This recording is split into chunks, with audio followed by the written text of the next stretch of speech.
she's indicated that she hasn't had a chance to really go through them very thoroughly, but I've read them and they seem quite good. So we've also received in tabular form a document, two versions of which were emailed this morning, an initial version and a corrected version of a document, this document here.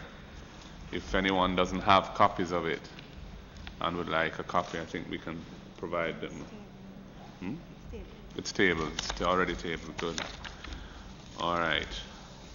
So with that, I would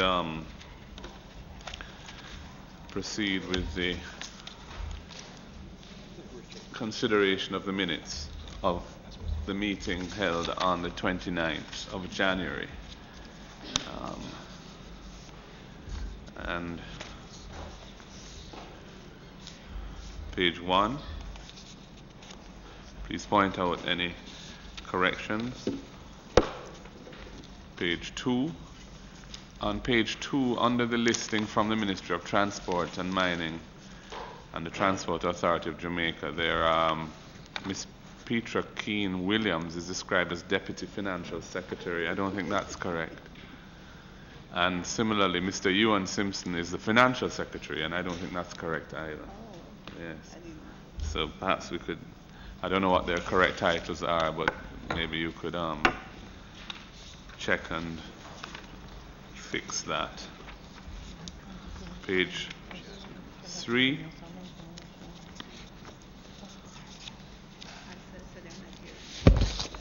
Okay. Page. Yeah, sorry, Hansard, I was just pointing out that the descriptions of two of the persons listed in the minutes from the Ministry of Transport and Mining and the Transport Authority of Jamaica appeared to have incorrect descriptions. Petra Keane Williams was described as Deputy Financial Secretary and Mr. Ewan Simpson was described as Financial Secretary, neither of which is correct. Page 3. Page 4.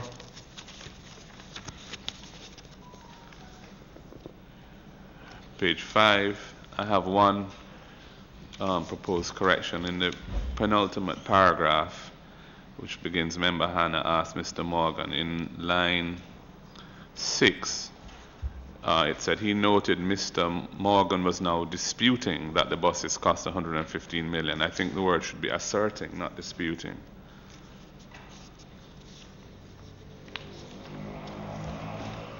Page 6, at the bottom of the page, in the last paragraph, the second line, AT should be TA. Yeah.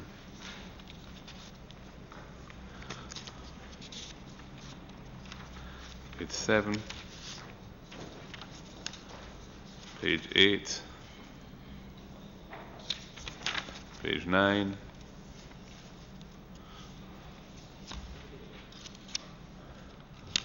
page 10,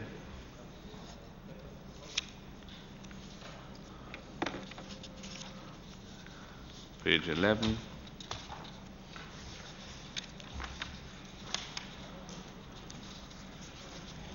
page 12,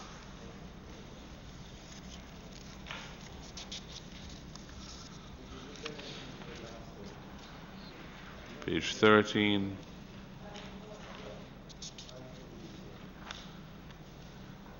page 14. On page 14, in the paragraph in the middle, which begins, Member Warmington asked Miss Malcolm, about the halfway through, there's a sentence that says, the chairman said one of the gaps that have now been identified was that she had not been in attendance much. I think the word much should be removed. Had not been in attendance as a member of the audit committee of Petrojam.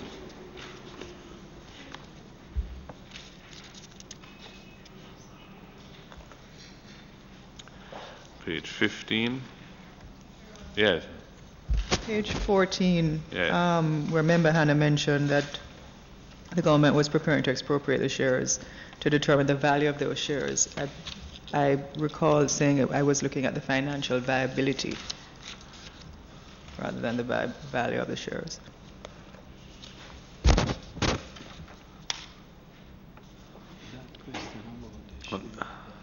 Determine the financial viability. In the second line? In the second line of the paragraph there? Line 2? Yeah.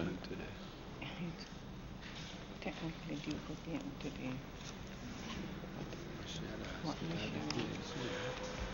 But the response from the permanent secretary later on says that it speaks to valuation, as if it was a response to what you had said.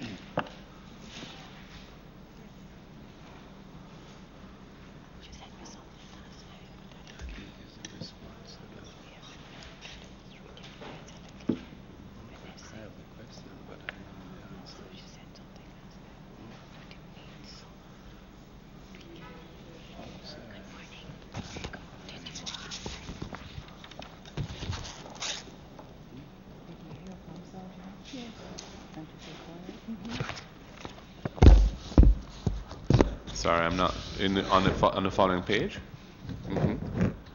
What are you proposing there? I'm saying is that in terms of my questioning to the permanent secretary at the time, based on what the internal auditor was saying, I was talking about whether or not the company was in a position at this point, if it is that they could not determine the financial viability of the company, whether or not the government was in a position to expropriate the shares, and that is when the permanent secretary came forward. I mean, we're not splitting hairs, I'm just saying for context. Okay, thanks.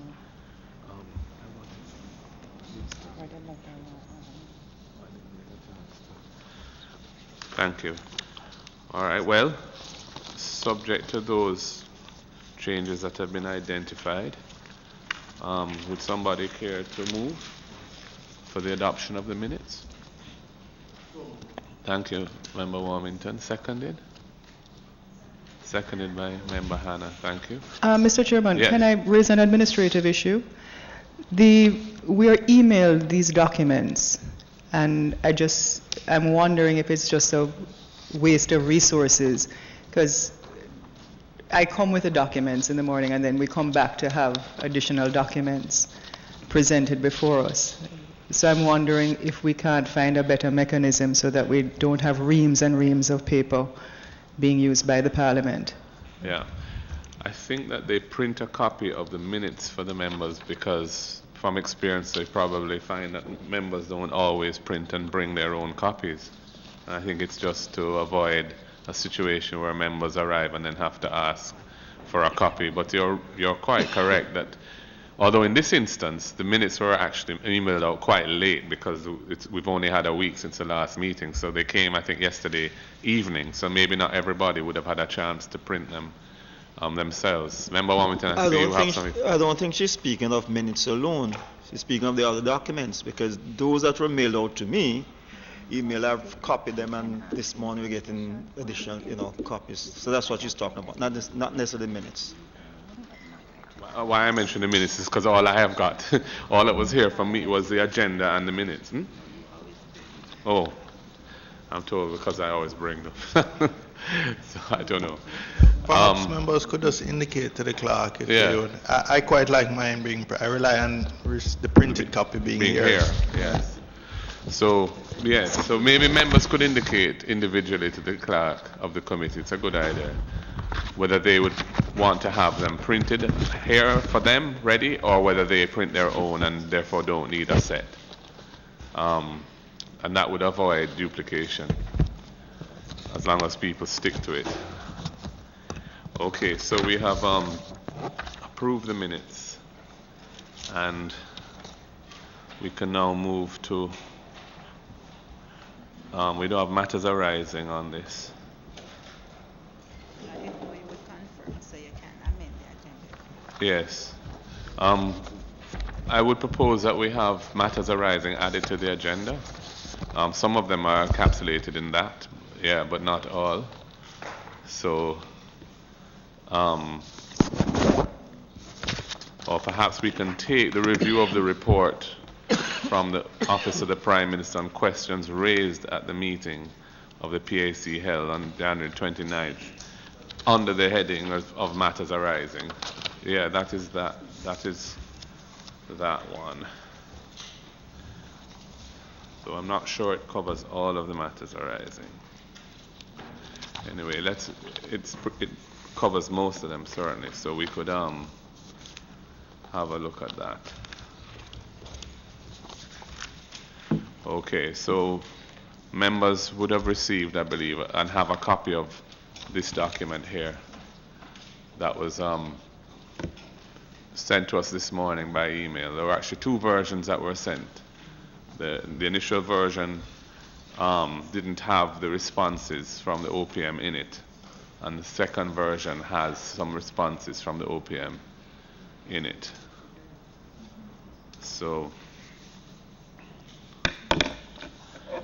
all right, the first issue relates to the terms of reference for the forensic audit to be undertaken in relation to PetroJam. Last meeting, we were told that the decision was that this forensic audit would relate only to oil losses. That was a matter of some concern to the committee because there were other issues that had been raised in the Auditor General's report that suggested impropriety or misappropriation of funds. And we felt that that ought to have been included within the scope of the forensic audit.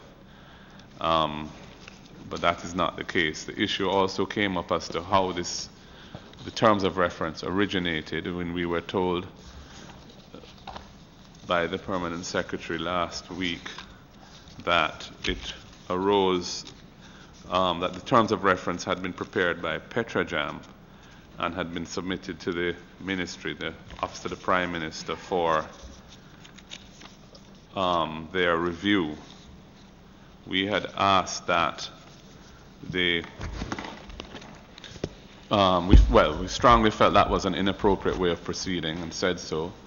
And we asked that the terms of reference before they're finalized be sent to us for our input, and also that MOCA and the Integrity Commission also be afforded the opportunity to work on the terms of reference and give their comments. The Auditor General had indicated that from her point of view, she would prefer not to be part of the process unless she had full control of the process. And we had said, in fact, that we thought it would be a good thing if the Auditor General was the one asked to handle the entire matter of the forensic audit, even if she felt necessary to outsource any aspects of that work. Since then, I think the Prime Minister has said something on the matter, and we have before us this response from the Permanent Secretary. The response reads, the terms of reference is currently in draft. Initially last week you had said it would be sent to the committee by this meeting. That is no longer the case. The terms of reference is currently in draft and is to be reviewed by the Portfolio Minister, who is the Prime Minister, I assume. He's still the Prime Minister, is he not? The terms of reference will undergo a thorough review process. It should be noted that neither PetroJam nor the PCJ will engage the auditor, so that's new. We were told before that PetroJam would have engaged and was going to go through a procurement, a public tender process in that regard. That has changed. Under the Public Bodies Management and Accountability Act, the minister is empowered to commission a special audit and appoint an auditor or firm of auditors to carry out such audits.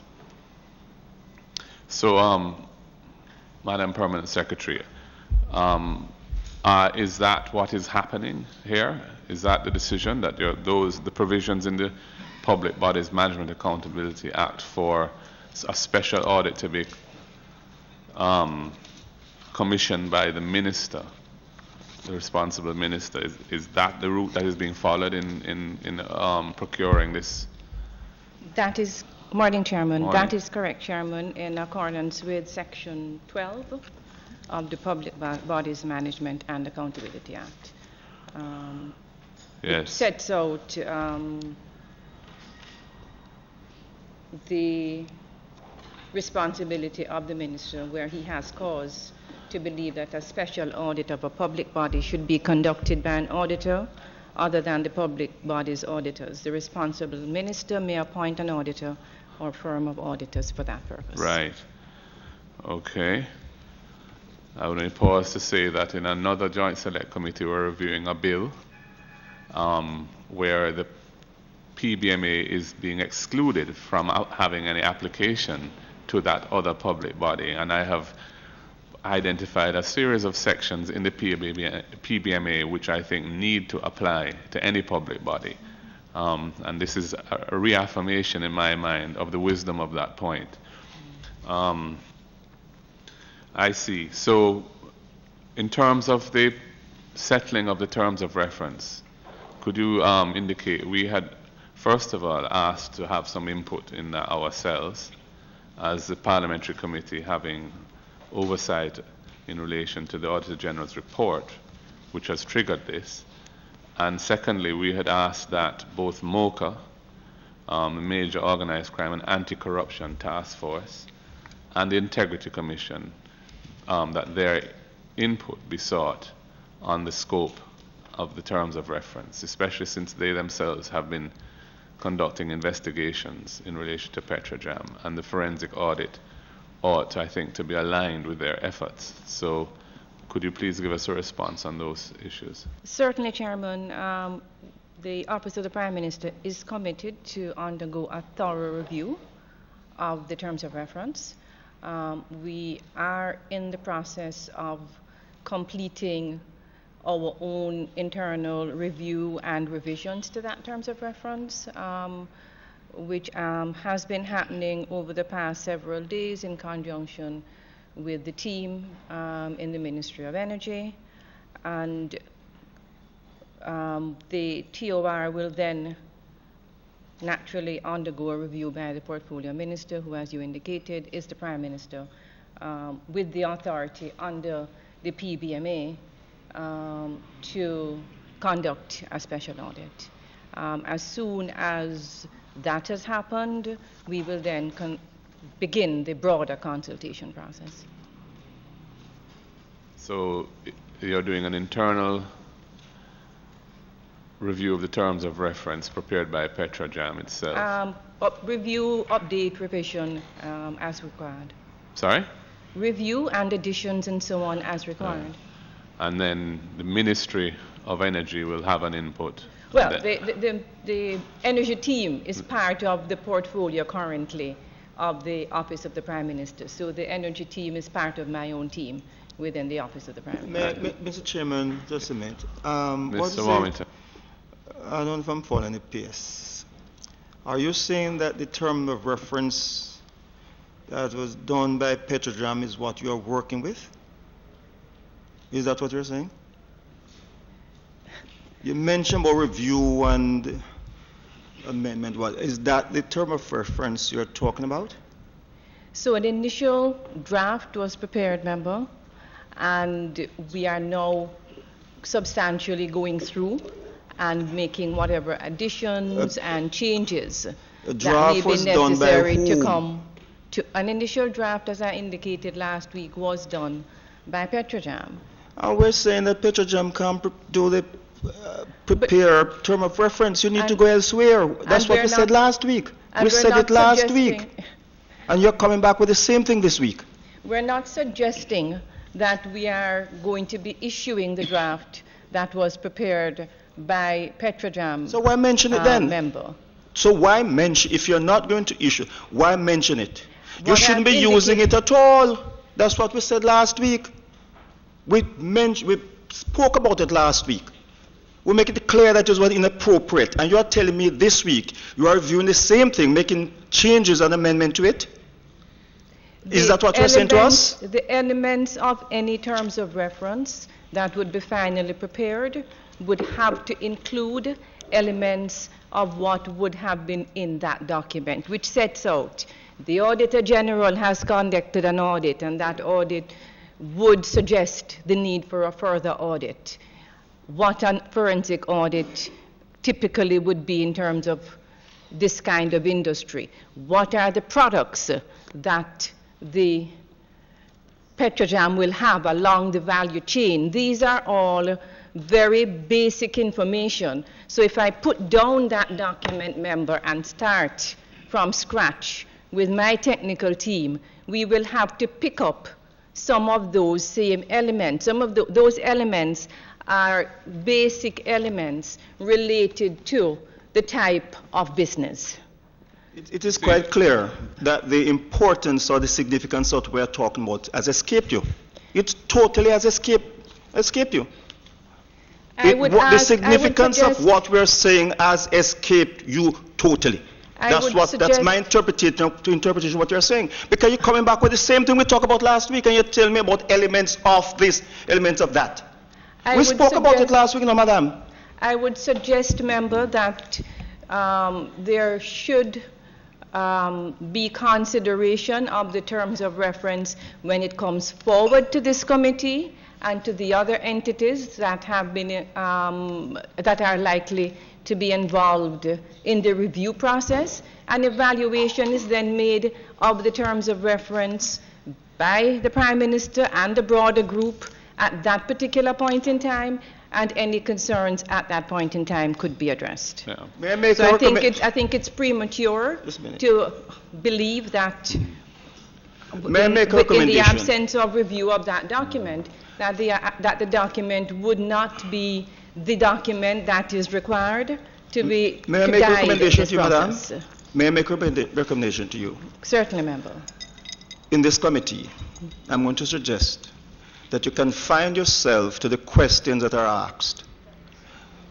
When you stray from the questions, you tend to get yourself in deeper trouble.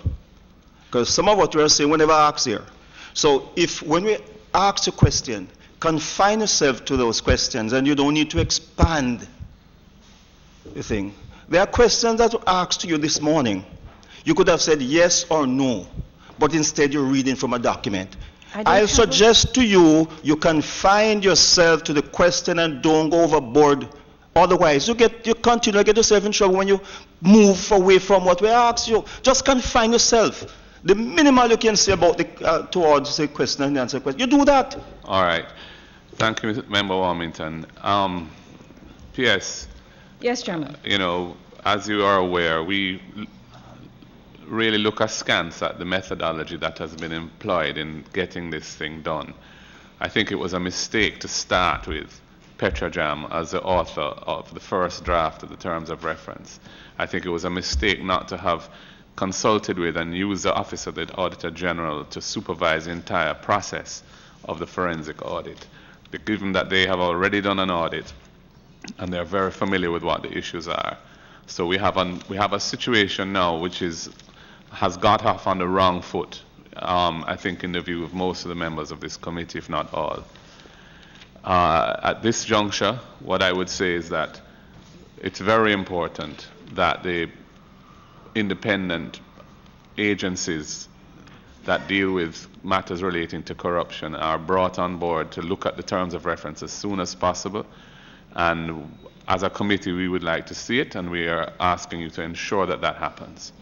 That was recommended last week, Chairman, and we had already confirmed last week that we had heard the recommendations and were mindful to accept those recommendations. You know, Mr. Chairman, Sir Humphrey Appleby of Yes Minister fame would be quite proud of the responses that we're getting from the PS this morning, but I don't really find them acceptable.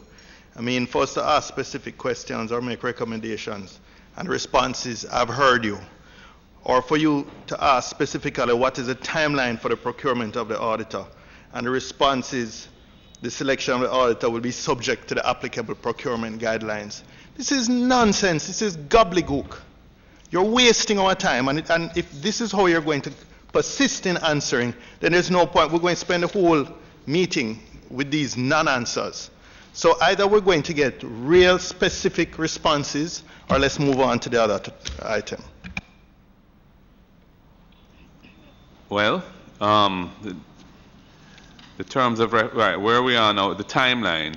Yes, your response in this matrix, PS, to the timeline for the procurement of the auditor. is saying that it's subject to the applicable procurement guidelines and procedures. That is not really a time. That's not an answer to a question as what the timeline is. You know, those procedures can take very long or not so long, or they can be done with alacrity. What are you working with? When would you like to see the procurement completed so that the work can start? What I can say, Chairman, is that the guidelines for public procurement sets out certain requirements. If we look, for instance, at local competitive bidding, which is one possible methodology for this procurement, you have a specific period of time that you have to give for the responses to be returned by the tenderer. Typically, as I indicated last week, it would be usually in the region of about 3 to 4 months. It also depends on whether the value is of a value that needs to go to the National Contracts Committee, the Integrity Commission, or not. So in a tender process, it's very difficult for me to tell you it's going to be 1 month or 2 months or 3 months. I would say that 3 months should be a reasonable average, but in a tender process, things sometimes vary. And so I don't want to tell the House that it's the Parliament, the committee, that is going to be 3 months when I do not have total control over the timeline. If you go to tender and all the tenderers come back and say, we need 2 more weeks to put in a proposal, you would have to give them an additional 2 weeks and so on. So it really depends on the tender process, but I would say 3 to 4 months would be a reasonable timeline. Chairman, may I say? Member Wilmington. The PACE is saying that the tenderers can come back as they need more time. It's not that when you send it out, you set a time frame. The bidders don't have say if they want more time. You are the person who issue an addendum if you believe you need more time. It's not up to the tenderers to tell you, the bidders tell you need more time. No, that's not the way tender is done. That's not the way. If you believe that what you did, there's some error or something you need some addendum, some correction, then you issue that addendum for extension of time in the tender process. The tenderer don't tell you that. That's not what tender is done. I may be giving a little bit too wide an answer, but there are instances when if a substantial number of the tenderers ask for more time, you can proceed without accommodating the additional time asked for, but of course, in proceeding without being mindful of that additional time being asked for, you run the risk of not getting submissions from a wide cross-section. But that's a little bit of detail. The specific response is that typically it takes in the region of about 3 to 4 months to complete a tender once you're going competitive bidding utilizing Government of Jamaica's procurement guidelines. Well, I don't think we're going to get anything more specific out of the PS on that issue. So let's move on. There are a number of issues relating to human resources that had come up in the last meeting. The former general manager was engaged in breach of company rules. There was a question about whether retroactive compensation approval had been given in respect of the salary increase from under 10 to over 13 million within 6 weeks from the appointment of that person, even though the probationary period had never was not completed.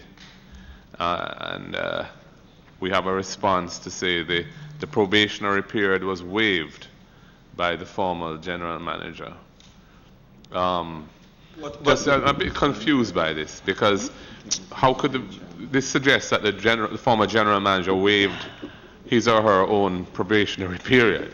Are we talking about 2 different people here? Well, you asked a question, Mr. Chairman. If you even, what I'll invite you to look at the answer to the question after. Look at the answer. The answer here. The question: did the former human resource manager resign or services terminated by Petrojam? And the answer we get here: Responding to this question will lead to an actionable breach of confidence. What the hell are we hearing here? Well, we don't. What is being said to us here? I hadn't got. A question is asked by the committee. I hadn't got to that one. I hadn't got to that one yet because I was on an earlier one. I agree with Member Warmington. We're going to get to. What is this? I don't think. Yeah.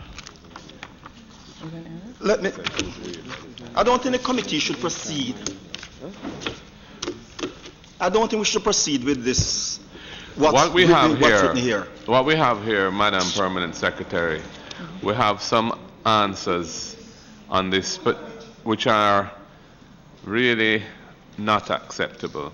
Because if you have forged some agreement, or Petrojam has forged some agreement with a former employee, and we want to probe that and understand what took place, we can't be told that it's going to breach some obligation of confidence. This must override any such obligation because it's a public body and these are issues that we have a duty to get to the bottom of. So the response that, action of a breach of confidence may arise is not an acceptable answer to us.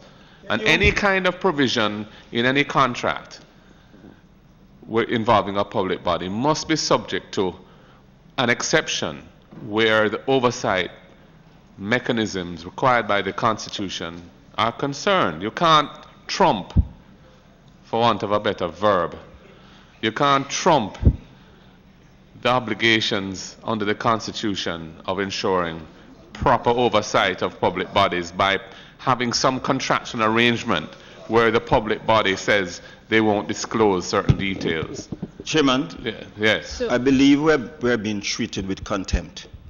And you need to advise the PS of the importance of this committee. And we demand answers. That when we ask questions, the appropriate answers are given. We are being treated with total contempt. That's exactly what this has done.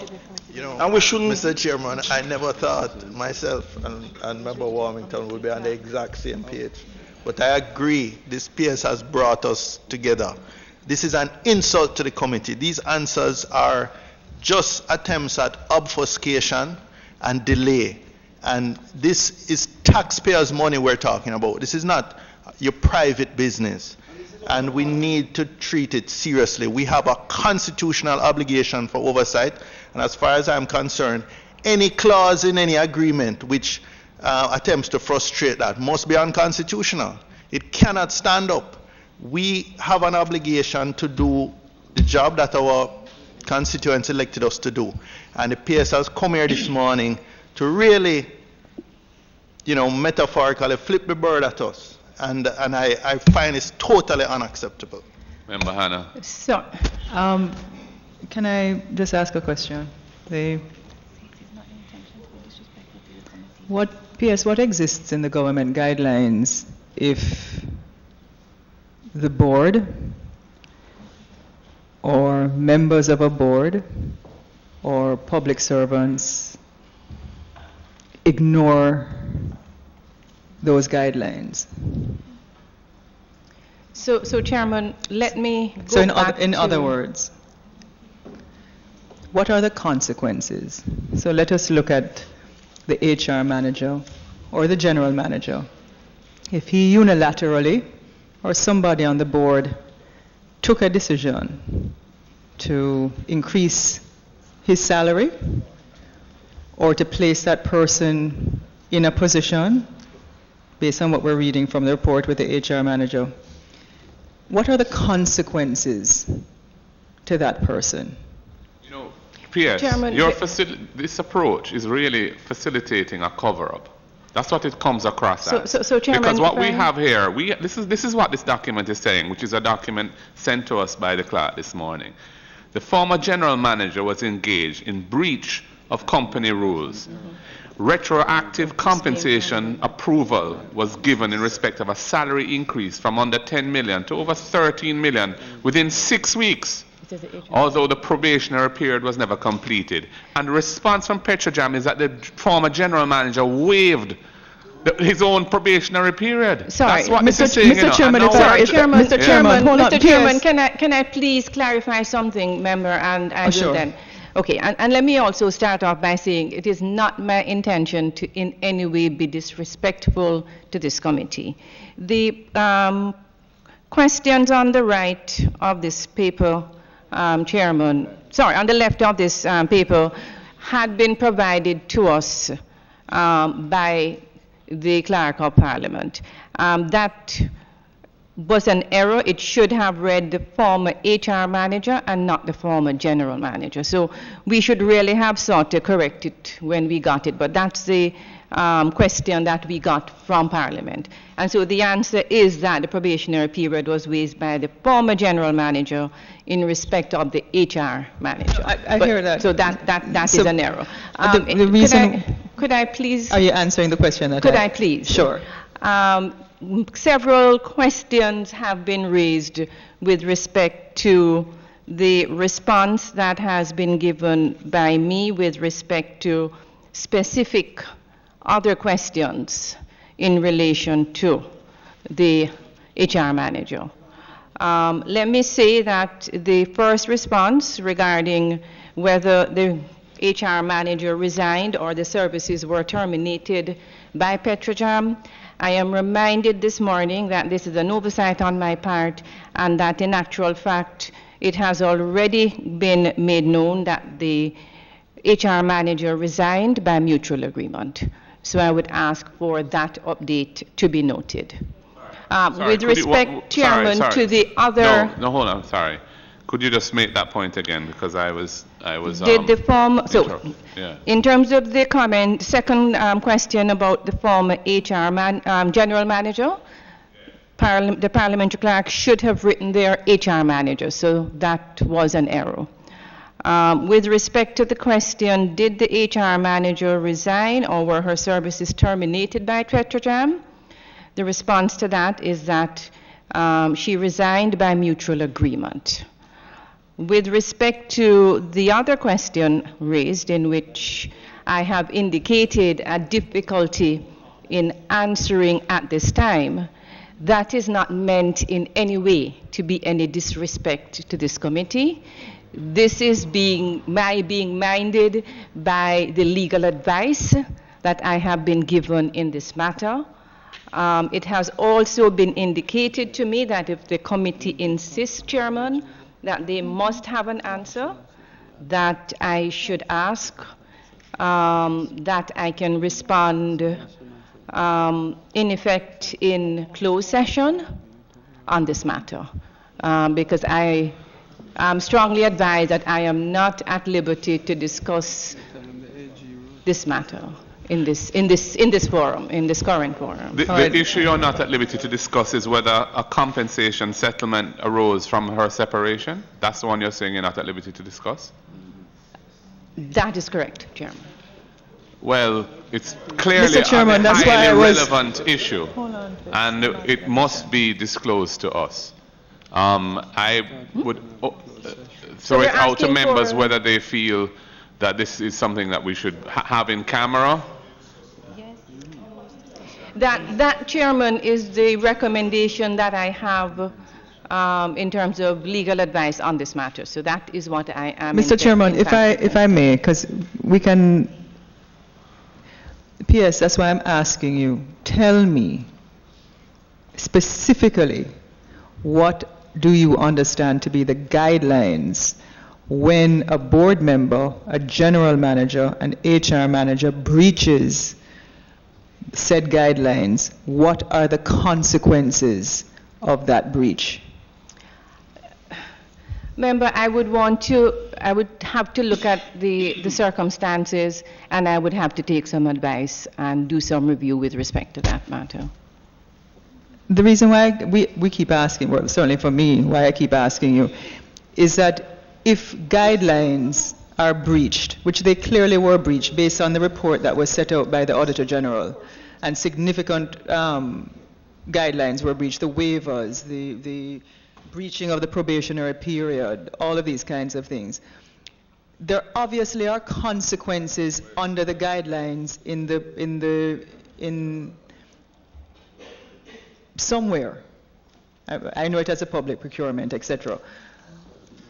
But obviously, whatever legal advice you're getting, we are trying to ascertain whether those breaches were committed in your mind, and if the breaches were committed, what are the consequences of those breaches? That's why I think all of us are a little concerned that responding to this question will lead to an actionable breach of confidence. So in other words, would this HR manager have to pay back the money that she was retroactively given? Is that the breach of confidence or the actionable item you're speaking about? Because I don't know if somewhere in the guidelines it says that if you breach them, you have to pay back the money. Because if the precedence was set by the former board chair who paid back the money for trips that they took, some of them, that he didn't take, would this lady have to pay back that 13 million of taxpayers' money? I would have to take legal advice on that. If I would say 3 million, sorry. One second. PS. Yes. Could I ask you? Chairman. Presumably, the separation of this lady from Petrojam and any agreement around that was an agreement between Petrojam and her. At this point in time, Chairman, I have to again refer to the letter that I sent this morning and the comment that I have made here that I would ask that we treat with this matter in a closed meeting. Chairman, let me go back again and ask her. It said, what was the compensation settlement for the separation? Was there a compensation settlement? I cannot answer any Mr. Chairman, I'm not proceeding. We cannot proceed with this type of rubbish. I'm asking you a question. Is there a PS? You have tested our patience and our intelligence inside here all day. You have insulted our intelligence. I am not taking in more of it. I asked a simple question. The Parliament asks you a simple question. You do not refuse to answer Parliament. And we are not going in camera for that answer. I'm asking you a question. Was there a compensation settlement? Is yes or no? It is yes. I'm losing my patience. I'm on this committee since 1980. And I've never come across something like this. I have never witnessed this type of contempt and insult to members of this committee. I ask you a simple question. Don't tell me about legal advice because you are getting incorrect legal advice. And also, you are the permanent secretary in the office of the Prime Minister. You are not a party to any contract.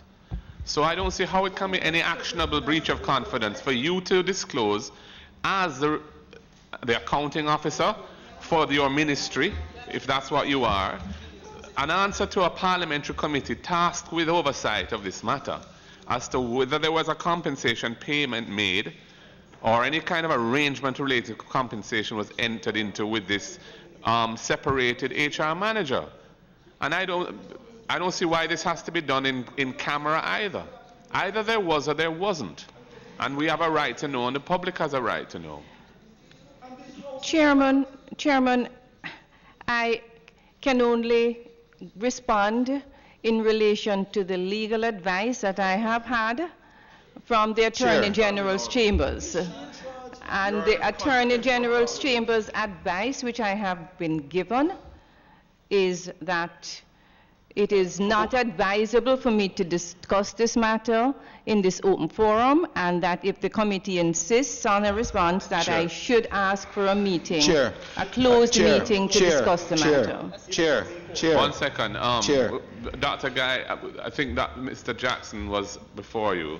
Do you want to Yes, he will yield to Dr. Guy? Yes. The legal advice says it's not advisable. Advisable, Chairman. That's the operative term. It didn't say it's illegal. It's not advisable. This committee insists that we be advised to know. What is the source of the legal advice that you're referring to, PS? I have gotten advice, Chairman, from the Attorney General's chambers on the matter. And the advice of the Attorney General's chambers is, as I outlined this morning, that if necessary, if the committee insists on a response, having indicated that there could be consequences to responding to that question, that I should request that the matter be discussed in a closed meeting. no, So that is the advice that I am acting on. The notion that the permanent secretary in the office of the Prime Minister answering questions properly put to her by the Public Accounts Committee members on a matter to do with Petrojam's separation, Petrojam's terms of separation with the former HR manager could somehow create some liability for breach of confidence in relation to presumably a contract to which the permanent secretary is not a party. I think that legal advice is flawed, but it is advice that you've received. And given that it's come from the chambers, I would like to have an answer to this question, members. And I would propose that we consider facilitating that answer, given that the advice that the permanent secretary has received is from the Attorney General's chambers, who are the legal advisors to the government. What I'm scared of, Chairman. To know, Chair. What I'm scared of right Chair, here. I just wanted to know what is the difference with the termination of the general manager to the HR manager, why we can make the general managers public and not make hers public. And Chair, I would not agree with us going into in camera to discuss the salary of a public employee. Chairman. That's something that I would agree with. Chairman, Yeah, well, listen, you have asked that we hear from the permanent secretary. I think she's being put, feels, I don't disagree, I don't agree though that you're in an invidious position based on the advice given to you. Is it that you want to tell us in secret I'm not going there. what it is? Is it that just to be clear, the Attorney General says that you can tell us, but not publicly? Yeah, That's what the Attorney General has said? That would be the implication, I think, member, of So it's the not that you advice can't, in terms it's not of that you, asking for it's a not that closed you meeting. can't tell us, it's just that you can't say it publicly. With the fourth estate being here. What I can say is that the indications were that any discussion should be in a closed meeting. Yeah. So you I can think tell that's us. You can say it to us. Okay. I would take that inference, yes. Chairman. Yes, Member Owens. I have a very deep concern of what this is portraying to Jamaica. The issue is, a question is asked, a simple question: was there a compensation settlement to the HR manager? And we are being told that she can't say yes or no. Okay? The impression being given right now to Jamaica is that there's something there to hide. And as far as I'm concerned, I can speak on behalf of this government. This government has nothing to hide as it relates to Petrojam. And we expect that everything is open to the public. Every single crevice is revealed to this country. We have nothing to hide. Therefore, the PS cannot come inside here and pretend as if the government has something to hide because of some legal jargon about what you can't say yes or no. This government has nothing to hide. We intend to be completely transparent as far as the investigation at Petrojam is concerned, as far as the audit is concerned. Therefore, PS, don't come here and give impression to the country that this government has something to hide. That we're hiding simple thing you can't say yes or no. Don't give that impression to the country, because that is not the position of the government. Well, Member Mormington, that one would hope that isn't the intention of the government, but the permanent secretary is indicating that she can't give us the information unless we go into a closed meeting, and that's based on the advice she's received from the Attorney General's chambers. I must tell you, I'm totally perplexed as to how it is that the chambers could have been advising that a permanent secretary in the office of the Prime Minister can't answer a parliamentary committee question in relation to some contractual arrangement by a public body with a former employee. That is, I've never heard of that, and I can't see how any confidentiality clause in any settlement agreement could be binding on you in relation to disclosures here. And that advice cannot be right. But it's the advice that you received, and you are not an attorney. I was just about to say, Chairman, again, I mean no disrespect to this committee. It is not my intention to seek to hide or cover up anything. I was not even the permanent secretary during that period. The point I am making... No, point of order. Chairman... Just a minute, point of order. Don't go there about you in a PS at the time. That's not important. You are in... Look now, just a minute. You are in charge, so you take responsibility for what is there now. And give the answer. So don't tell me that you're a PS at the time. Don't go down there. The PS simply said she was not the permanent secretary at the time. That's a factual statement. I am not trying to be disrespectful. I am not a lawyer. I have sought the advice of the government's legal team. The Solicitor General's office, the AG's office, has advised me that I should ask for a closed meeting to discuss the matter. Well, members, I would put it to you, Chairman. I would like to hear the substantive answer that can't be disclosed in public. I would like to hear that. So I would like to propose that we facilitate that answer being given in a closed meeting. And how do we do that, Madam Clerk? Do we repair to another room? We can just and move to the government conference room.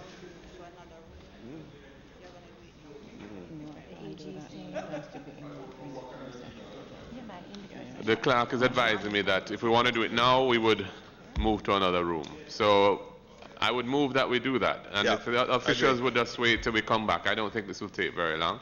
No. So can we have a move for the suspension of the sitting to allow us to move into of the sitting to transfer to a closed meeting? Yeah. So move. Thank you. Seconded? All right. All right.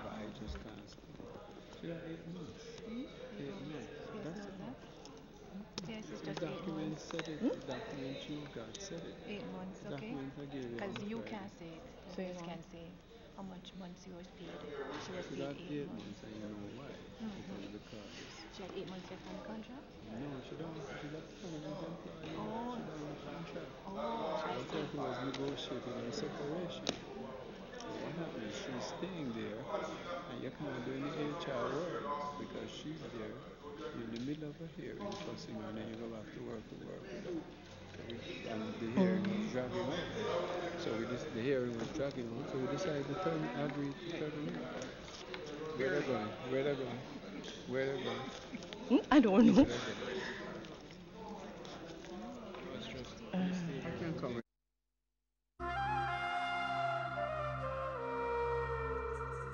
Step into a world of mystique, timeless symbols, and ancient people. Every 9 years, the Minoans made sacrifice to the Minotaur. Discover a world of magnificent beasts and the world's ultimate predators. Let's learn about these ancient worlds and magnificent creatures on Wonderful World,